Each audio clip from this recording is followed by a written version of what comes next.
Fala pessoal, se a gente pegar o tópico 1 do último edital de delegado da Polícia Civil aqui de Minas Gerais, a gente vai perceber que a primeira temática diz respeito aos sentidos da Constituição.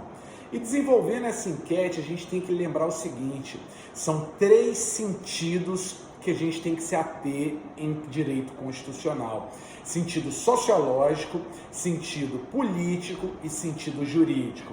Quando a gente fala de sentido sociológico, a gente tem que lembrar de Ferdinand Lassalle. Ferdinand Lassalle falava o seguinte: Constituição é a soma dos fatores reais de poder.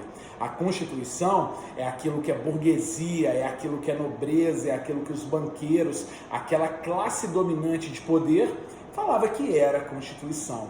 Se não existisse uma sintonia entre o que as classes dominantes de poder falavam que era, os ditames das classes dominantes de poder e um instrumento jurídico escrito, a Constituição escrita ela não passaria de uma mera folha de papel. Diferente do conceito político, que foi desenvolvido por Carl Schmitt.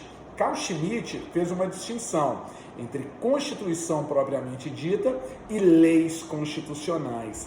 Constituição propriamente dita, ela ia se restringir às matérias estruturantes, aos pilares fundantes do Estado: direitos e garantias fundamentais, organização dos poderes e estrutura dos estados.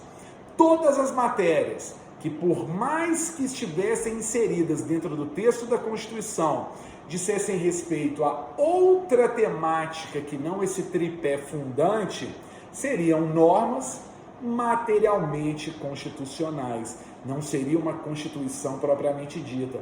E por fim, no sentido jurídico, a gente tem que lembrar daquele austríaco, Hans Kelsen.